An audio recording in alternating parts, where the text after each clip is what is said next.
ভাবনা নিয়ে আসছিলেন সেই চিন্তা ভাবনার কিন্তু ফলপ্রসূ ঘটে না।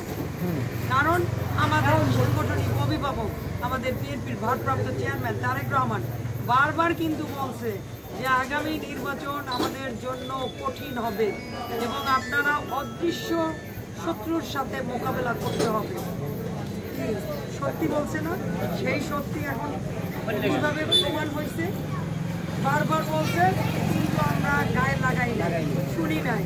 এখন আপনাদের এই শিক্ষা নিয়ে কাজগুলো আগাই নিতে হবে, কারণ আগামী দিনে আমাদের না ঘটলে, আমাদের ভারপ্রাপ্ত চেয়ারম্যান তারেক রহমান বাংলাদেশে না আসলে, আমাদের মাদার অফ ডেমোক্রেসি দেশনেত্রী খালেদা জিয়া আপনারা জানেন যে কোনোদিন আপোষ করে নাই অন্যায়ের কাছে, মাথা নত করে না, এই বাংলাদেশ থেকে কোনোদিন যায় না।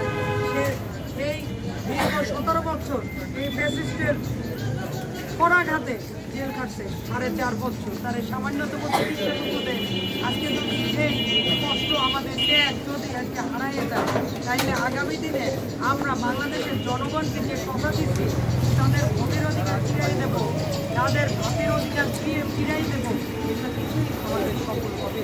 তাই আমাদের সবাইকে ঐক্যবদ্ধভাবে নিজেদের স্বার্থ ত্যাগ করে এই যে বিভিন্ন ধরনের চাঁদাবাজি এইগুলা বিভিন্ন খারাপ কাজ থেকে আমাদেরকে দূরে দিতে হবে এবং যারা করবে তাদেরকে আমাদের সবাই মিলে প্রতিহত করতে হবে।